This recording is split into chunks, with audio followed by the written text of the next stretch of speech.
Hi friends, welcome to our channel. Friends, ఈరోజు వీడియోలో మీకు ఒక 2 రెసిపీస్ని చూపించబోతున్నాను. ఒకటి వచ్చేసి మిరపకాయ బజ్జీలు, అలాగే మనకి ఇంట్లోనే టేస్టీ అండ్ స్పాంజీగా చాక్లెట్ కేక్ని ఏ విధంగా ప్రిపేర్ చేసుకోవాలో చూపించబోతున్నాను. ఫ్రెండ్స్, ఇక్కడ మనకి మిరపకాయ బజ్జీలు అనేవి సేమ్ బయట బండి మీద ఎలా అయితే చేస్తారో సేమ్ అదే టేస్ట్తో రావాలంటే ఎలా చేసుకోవాలో ఈ వీడియోలో మీకు షేర్ చేయబోతున్నాను. అలాగే మనకి కేక్ అనేది మనకి పొడి పొడిగా స్పాంజీగా రావాలి అంటే ఎలా మనం చేసుకోవాలో ఈ వీడియోలో అయితే మీకు షేర్ చేస్తున్నాను. మీరైతే వీడియోని ఎక్కడ కూడా స్కిప్ చేయకుండా ఫస్ట్ నుంచి లాస్ట్ వరకు చూసేయండి. ఎవరైనా ఛానల్ని సబ్స్క్రైబ్ చేయలేకపోతే ఫస్ట్ టైం చూస్తున్న వాళ్ళైతే మా ఛానల్ని సబ్స్క్రైబ్ చేయడం మర్చిపోకండి. ఫస్ట్ అయితే ఇక్కడ నేను బజ్జీల మిరపకాయలని కడిగి పక్కన పెట్టుకున్నాను. ఆ తర్వాత మనం పిండిని కూడా ఒక జల్లెడలో వేసుకొని ఒక గిన్నెలో జల్లించుకోవాలి.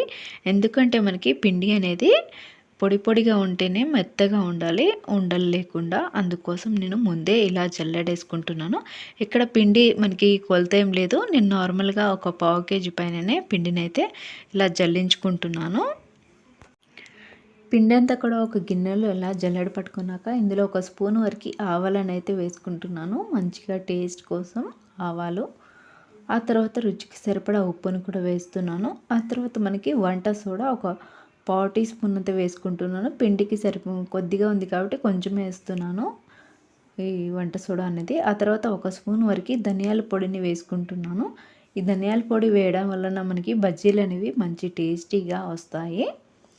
ఆ తర్వాత పిండిలో కొద్దిగా నీళ్ళనైతే వేసుకొని ఇలా విస్కర్తో కలుపుకుంటున్నాను. ఇక్కడ విస్కర్తో అయినా కలుపుకోవచ్చు, లేదా గరిటతో అయినా కలుపుకోవచ్చు. ఇలా కలుపుకుంటే మనకి ఎక్కువ ఉండలు లేకుండా పిండి అనేది ఫాస్ట్గా కలిసిపోతుంది.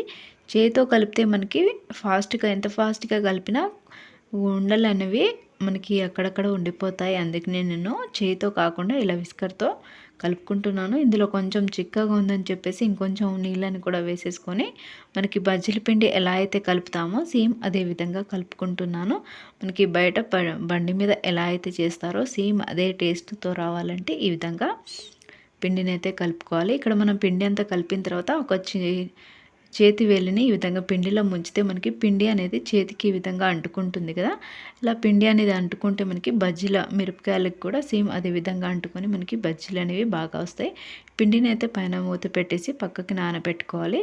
పిండి నానేలోపు ఇక్కడ మనం కడిగి పెట్టుకున్న ఈ మిరపకాయలని కొన్ని మంచిగా ఉన్న మనకి కాడలు తొడుగు మంచిగా ఉన్న ఈ మిరపకాయలని ఇలా పొడుగ్గా కట్ చేసుకోవాలి. మధ్యలోంచి ఇలా కట్ చేసేసి ఇందులో ఉన్న గింజలను అయితే తీసుకుంటున్నాను. మనకి కొన్నిసార్లు మిరపకాయలు అనేవి కారం లేనివి ఉంటాయి, కారంవి కూడా ఉంటాయి. కారం ఉన్నా లేకపోయినా ఈ గింజలను అయితే తీసుకోవాలి. ఎందుకంటే మనకి గింజలతో ఉంటే మనకి గ్యాస్ ఫామ్ అనేది అవుతుంది. సో అందుకని మనం ఈ గింజల్ని తీసి మనం ఈ మిరపకాయలను అయితే ఇలా అన్నీ కూడా మధ్యలోకించి కట్ చేసి రెడీ చేసుకోవాలి.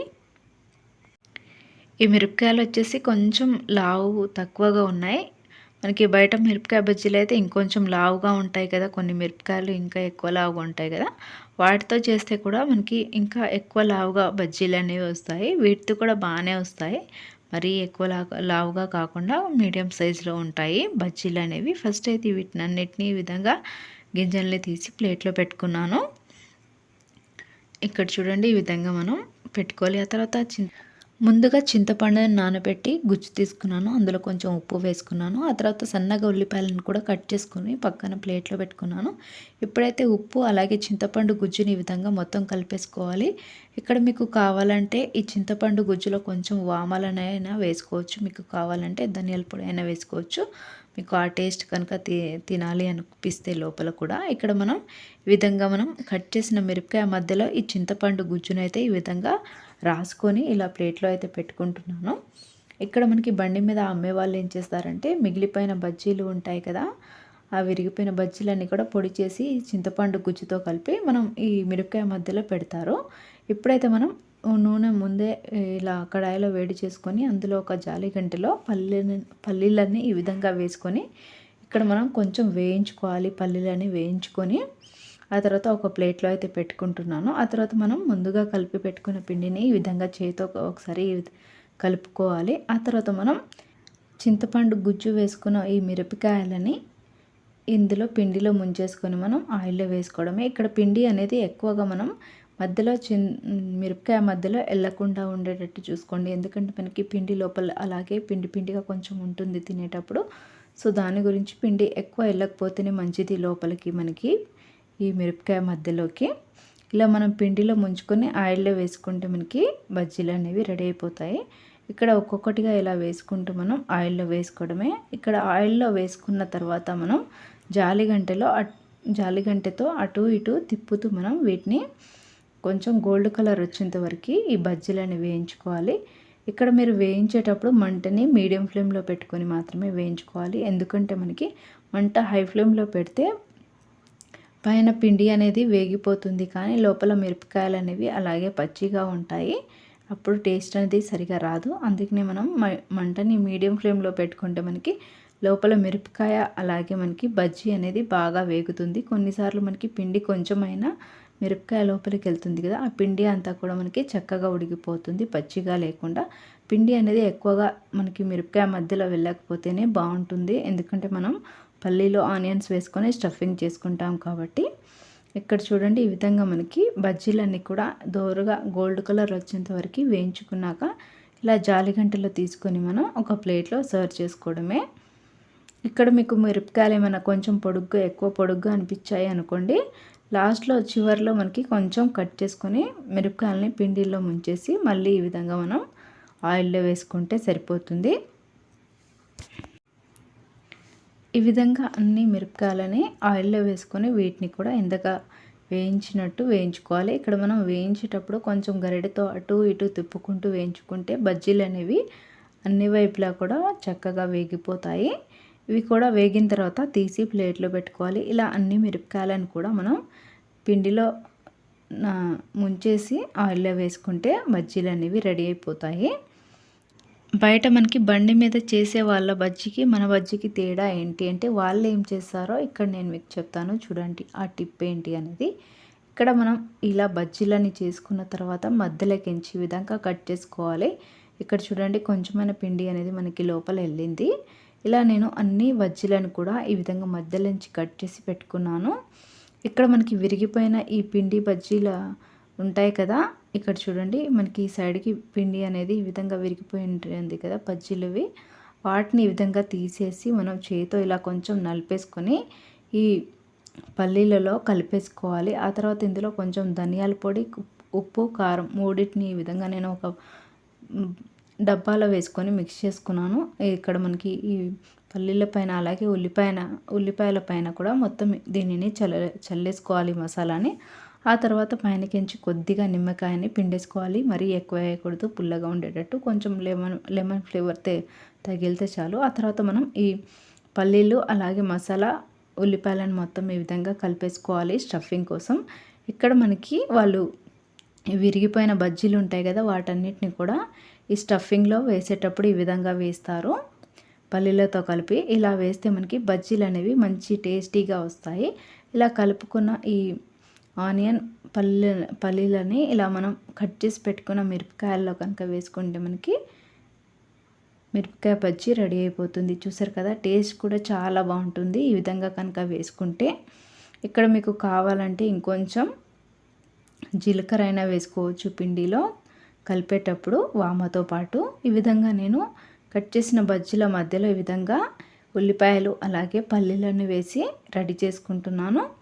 వాళ్ళు మనకి చింతపండు గుజ్జు వేసేటప్పుడే ఈ విరిగిపోయిన బజ్జీలు వాళ్ళ దగ్గర ఆల్రెడీ స్టాక్ అనేది ఉంటుంది కదా, సో విరిగిపోయిన వాటిని కూడా కొంచెం నలిపేసుకొని ఆ చింతపండు గుజ్జుతో పాటు మిరపకాయల్లో వేసుకుంటే మంచి టేస్ట్ అనేది వస్తుంది. ఇక్కడైతే ఈ బజ్జీలని ఈ విధంగా స్టఫింగ్ చేసేసిన తర్వాత పైనకించి కొంచెం ఇందాక చల్లుకున్న మసాలా అలాగే కొద్దిగా నిమ్మకాయని విధంగా పిండుకుంటే మనకి టేస్టీ అండ్ స్పైసీ మిరపకాయ బజ్జీ రెడీ. చూసారు కదా, మనకి చూస్తేనే నోరూరిపోతుంది. టేస్ట్ కూడా చాలా బాగుంటుంది ఈ విధంగా కనుక చేసుకుంటే. అప్పటికప్పుడు మనం చాలా టేస్టీగా ఈ విధంగా ప్రిపేర్ చేసుకోవచ్చు ఫ్రెండ్స్. వీడియో చూసాక ఎలా అనిపించిందో కామెంట్ సెక్షన్లో షేర్ చేయండి. మీరు కూడా తప్పకుండా ట్రై చేయండి. ఇప్పుడైతే నెక్స్ట్ వీడియోలోకి వెళ్ళిపోదాం. ఇది ఏంటి అంటే కేక్, ముందే చెప్పాను కదా నేను చాక్లెట్ కేక్ అనేసి. ఇక్కడ నేను ఒక ప్యాకెట్ పిండిని తీసుకొచ్చాను, ఒక 1/2 కేజీ పైననే ఉంటుంది. ఇప్పుడు నేను దీనిని ఒక కప్పులో వేసుకొని జల్లెడ పట్టేసుకుంటున్నాను పిండిని. ఇలా ఒక గిన్నెలో 2 కప్పుల పిండిని జల్లించుకున్నాను. మైదా పిండి ఇది. ఇక్కడ మైదా అయినా వాడుకోవచ్చు, గోధుమ పిండి అయినా వాడుకోవచ్చు. ఈ 2 కప్పుల మైదా పిండికి 2 స్పూన్ల బేకింగ్ పౌడర్, అలాగే ఒక 1/2 టీ స్పూన్ వరకు వంట సోడాని వేస్తున్నాను. ఆ తర్వాత ఇదే స్పూన్తో ఒక 4-5 స్పూన్ల వరకు కోకో పౌడర్ అనేది వేసుకుంటున్నాను. ఈ కోకో పౌడర్ వేసుకున్నాక ఇది చూపిస్తున్నాను చూడండి, వెనిలా ఎసెన్స్ ఒక 5 to 6 డ్రాప్స్ వరకు మాత్రమే వేయాలి. ఎక్కువ వేస్తే మనకి కేక్ అనేది చేదు అయిపోతుంది కాబట్టి సో ఇది చూసి జాగ్రత్తగా వేయండి, కేక్ అనేది పాడవకుండా. ఇలా వేసేసిన తర్వాత పిండి అంతా కూడా ఇలా గరిటతో నేను మొత్తం కలిపేసుకున్నాను. ఇలా కలిపేసి పక్కన పెట్టేసిన తర్వాత ఇక్కడ నేను 2 కప్పుల పిండికి 3 ఎగ్స్ని తీసుకొని పలకొట్టి మిక్సీలోకి వేసుకొని దీనిని ఈ విధంగా గ్రైండ్ చేసుకోవాలి 2-3 నిమిషాల పాటు. ఆ తర్వాత ఇక్కడ నేను షుగర్కి బదులు బెల్లంని యూజ్ చేస్తున్నాను. 2 కప్పుల పిండికి 1.5 కప్పుల వరకు బెల్లం తురుముని వేసుకుంటున్నాను. ఫస్ట్ 1 కప్పు, ఆ తర్వాత 1/2 కప్పు వేసుకున్నాను కదా. బెల్లం వేసిన తర్వాత ఒక 4-5 నిమిషాల పాటు దీనిని బాగా గ్రైండ్ చేయండి. బెల్లం అనేది తురుము ఎక్కడ మనకి పీసులు అనేవి లేకుండా మొత్తం ఈ విధంగా లిక్విడ్ లాగా అయిపోతుంది. ఆ తర్వాత ఈ గుడ్డు అలాగే బెల్లం యొక్క లిక్విడ్ని పిండిలో వేసేసుకొని కలిపేసుకోవడమే. గరిటెతో కలిపేటప్పుడు మనం ఒకటే సైడ్ మాత్రమే కలపాలి, అప్పుడే కేక్ అనేది బాగా వస్తుంది. ఇక్కడ చూడండి వీడియోలో చూపించిన విధంగా ఒకటే సైడ్ ఇలా మనం రౌండ్ తిప్పేసి మధ్యలో విధంగా కట్ చేసుకుంటూ మనం పిండిని కలుపుకోవాలి. ఇలా పిండి అంతా కలిపేసిన తర్వాత మనం పిండి ఏ కప్తో అయితే తీసుకున్నామో సేమ్ అదే కప్తో ఆయిల్ని మనం తినే ఆయిల్ని వేసుకుంటున్నాను. ఇక్కడ మీరు ఆయిల్ని వేసిన తర్వాత కూడా సేమ్ ఇదే విధంగా రౌండ్గా తిప్పేసి మధ్యలో కట్ చేసుకుంటూ తిప్పుకోవాలి. ఇక్కడ మీరు ఆయిల్ని వేసేటప్పుడు కొంచెం జాగ్రత్త, పల్లీల నూనె మాత్రం అస్సలు వేయకూడదు. ఎందుకంటే పల్లీల నూనె అనేది మనకి కేక్ వాసన వస్తుంది, పల్లీల వాసన వస్తుంది కాబట్టి కేక్లో పల్లీల నూనె వేయకూడదు. వేరే నూనె ఏదైనా వేసుకోవచ్చు. ఇక్కడ మీరు నూనె ప్లేస్లో బటర్ కానీ లేకపోతే నెయ్యి కానీ ఏదైనా వేసుకోవచ్చు, అది మీ ఇష్టం. పల్లీల నూనె మాత్రం వేయకూడదు. ఈ నూనె కొంచెం కొంచెం వేసుకుంటూ ఈ విధంగా మనం కొంచెం టైం పడుతుంది. ఆయిల్ అంతా కూడా మనకి ఈ విధంగా పిండిలో కలిసే విధంగా కలుపుకోవాలి కాబట్టి. లేదా మీరు బెల్లంని గ్రైండ్ చేసేటప్పుడే ఆయిల్ని కూడా అందులోనే మిక్సీలోనే వేసుకొని గ్రైండ్ చేసుకున్నా పర్లేదు. ఇప్పుడైతే నేను 1 కప్ ఆయిల్ అంతా కూడా ఈ పిండిలోకి వేసుకొని మిగిలిన ఆయిల్ అంతా కూడా వేసేసి ఈ విధంగా కలుపుకుంటున్నాను. ఇక్కడ మీరు చెప్పాను కదా, ఒకటే సైడ్ రౌండ్గా తిప్పి ఈ విధంగా మధ్యలో కట్ చేసుకుంటూ పిండిని కలిపితే పిండి అనేది బాగా కలుస్తుంది. ఈ ఆయిల్ అంతా కూడా మనకి పిండిలో పట్టడానికి ఒక 4-5 నిమిషాలైనా పడుతుంది. అలా మనం ఈ పిండిని బాగా కలుపుకోవాలి. పిండి ఎంత బాగా కలిపితే కేక్ అనేది బాగా వస్తుంది పొంగుతూ. ఈ కేక్ని మీరు గుడ్డు లేకుండా చేయాలి అనుకుంటే గుడ్డు ప్లేస్లో పాలు అలాగే పెరుగుని వేసుకోవాలి, అలాగే నూనెను కూడా వేసుకోవాలి. గుడ్డు ఒకటి తీసేసి పాలు పెరుగుని యాడ్ చేసుకొని సేమ్ ఇదే ప్రాసెస్లో మనం పిండిని కలుపుకొని ఈ విధంగా కలిపేసుకోవాలి. మనకి పిండి అంతా కలిపిన తర్వాత చూడండి ఈ విధంగా వస్తుంది చిక్కగా. ఇక్కడ మనకి స్పూన్తో ఇలా తీస్తే మనకి కింద జారిపోతూ ఉంటుంది పిండి అనేది. ఈ విధంగా వస్తే మనకి పిండి అనేది బాగా కలిసినట్టు. అలా కలిసిన తర్వాత దానిని పక్కకు పెట్టేసి ఇక్కడ నేను ఒక కుక్కర్ని తీసుకున్నాను. ఈ కుక్కర్లో నేను చుట్టూ కూడా ఆయిల్ని అప్లై చేసుకున్నాను. ఆయిల్ని అప్లై చేసేసిన తర్వాత కొంచెం గోధుమ పిండిని తీసుకొని చుట్టూ కూడా ఈ విధంగా చల్లుకున్నాను. కేక్ అంటకుండా ఉంటుంది ఈ విధంగా పిండిని కింద అడుగున చల్లుకుంటే. ఆ తర్వాత మనం రెడీ చేసుకున్న కేక్ పిండిని ఈ విధంగా మనం ఈ కుక్కర్లోకి వేసుకోవాలి. కుక్కర్లోకి మొత్తం వేసేసిన తర్వాత మనం ఈ కుక్కర్ని ఒక 2-3 సార్లు ఇలా తట్టితే మనకి లోపల ఉన్న గాలి బుడుగులు అనేవి బయటికి వచ్చేసాయి. ఆ తర్వాత మనకి పైన మూత పెట్టేటప్పుడు ఈజీలు కానీ లోపల గ్యాస్ కట్టు కానీ ఏమీ లేకుండా పెట్టేయాలి మూతని. ఆ తర్వాత స్టవ్ మీద ఒక కడాయిలో ఉప్పు వేసుకొని ఈ ఉప్పుని ఒక 10 నిమిషాల పాటు వేడి అవ్వనివ్వాలి మీడియం ఫ్లేమ్లో. ఉప్పు వేడి అయిన తర్వాత మనం ఈ కుక్కర్ని ఈ విధంగా పెట్టేసుకోవాలి. పిండి ఉన్న కుక్కర్ని ఈ విధంగా పెట్టేసుకొని ఇక్కడ చూడండి మనకి పుల్ల అనేది ఇలా లోపల గుచ్చినప్పుడు ప్లెయిన్గా వచ్చేస్తుంది చూడండి. పిండి అనేది ఎక్కడ అంటుకోకుండా వస్తేనే మనకి కేక్ అనేది బాగా ఉడికినట్టు. పిండి కొంచెం ఏమైనా మనకి చాకు కానీ పుల్లకు కానీ అంటుకొని కనుక వస్తే ఇంకొంచెం సేపు ఉడికించుకుంటే సరిపోతుంది. ఇది మనకి 45 నిమిషాల నుంచి 50 నిమిషాల వరకు పడుతుంది టైం అనేది. సిమ్లో పెట్టుకొని ఉడికించుకుంటాం కాబట్టి ఇక్కడ మనం కేక్ని ఉడికించేటప్పుడు సిమ్లో మాత్రమే పెట్టుకొని ఉడికించుకోవాలి. ఆ తర్వాత మనం కేక్ని బాగా చల్లారిన తర్వాతనే బయటికి తీయాలి, లేదంటే విరిగిపోతుంది. ఈ కుక్కర్లోంచి తీసేటప్పుడు చాక్తోని చుట్టూ కూడా సైడ్కి ఈ విధంగా అంచులు ఏమైనా అతుక్కున్నా కూడా ఈజీగా వచ్చేస్తుంది. అలా కనుక చేసుకుంటే పైనకించి ప్లేట్ బోర్లించి ఈ విధంగా కేక్ని ప్లేట్లో తీసుకోవడమే. ఇక్కడ మనకి ఆల్రెడీ సగం కేకు మా పిల్లలు కొంచెం సైడ్కి వెళ్ళొచ్చే లోపలనే కట్ చేసుకుని వాళ్ళే తినేశారు. ఇక్కడ నేను మిగిలిన కేక్ని చూపిస్తున్నాను చూడండి. మనకి కేక్ అనేది చాలా బాగా వచ్చింది.